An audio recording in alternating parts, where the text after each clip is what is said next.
Good on, eh? Bye, take care.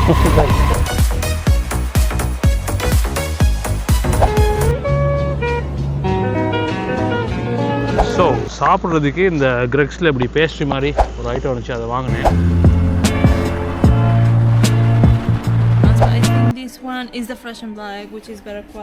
ஒரு மாதிரி ஃபைனலியாக மூச்சா பண்ணிட்டு நிரம்பின மனசோட எம்டியான வயிறோட கையெல்லாம் அப்படியே ஐஸ் மாதிரி இருக்கு.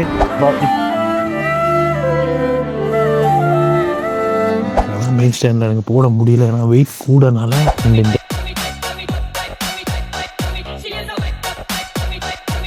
1% டென்ட் தான் இவ்வளவு சாமான் கொண்டு வர நேரம், அது 2% சொல்லலாம். 2% பயங்கரமாக இருக்குது. ஓகே, இதுதான் தேவை.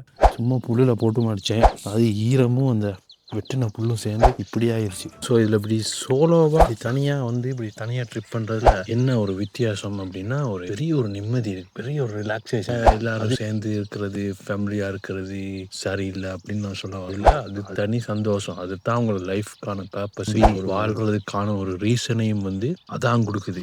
காலையில் சன்ரைஸ் இருந்துச்சு, ஆனால் இப்போ மழை தூர மாதிரி இருக்குது. மழை தூர போகுது போல்.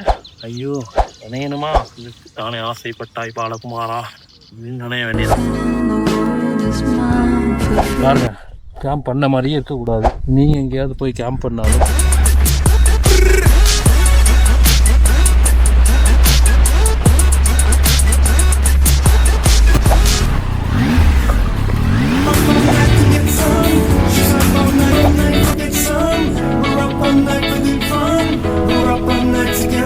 என்னன்னா ஒரு எண்ட்லெஸ் மாதிரி தெரியும். உண்மையிலே சொல்கிறேன், வேறு லெவலில் இருக்குது, வேறு லெவலில் இருக்குது. அப்படியே ஓடிக்கிட்டே இருக்கிற லைஃப், ஓடிக்கிட்டே இருக்கிற ஒரு ரூட்டீன். அது அப்பப்போ விடுபட்டு அப்படியே ரிலாக்ஸாக, அப்படியே ஒன்றுமே இல்லாமல் அப்படியே எம்டியாக, அப்படியே இப்படி பிளாங்காக முடிஞ்ச அளவு வார்த்தையால் போட பார்க்குறேன், ஆனாலும் என்னால் முடியலை. அதான் உண்மை.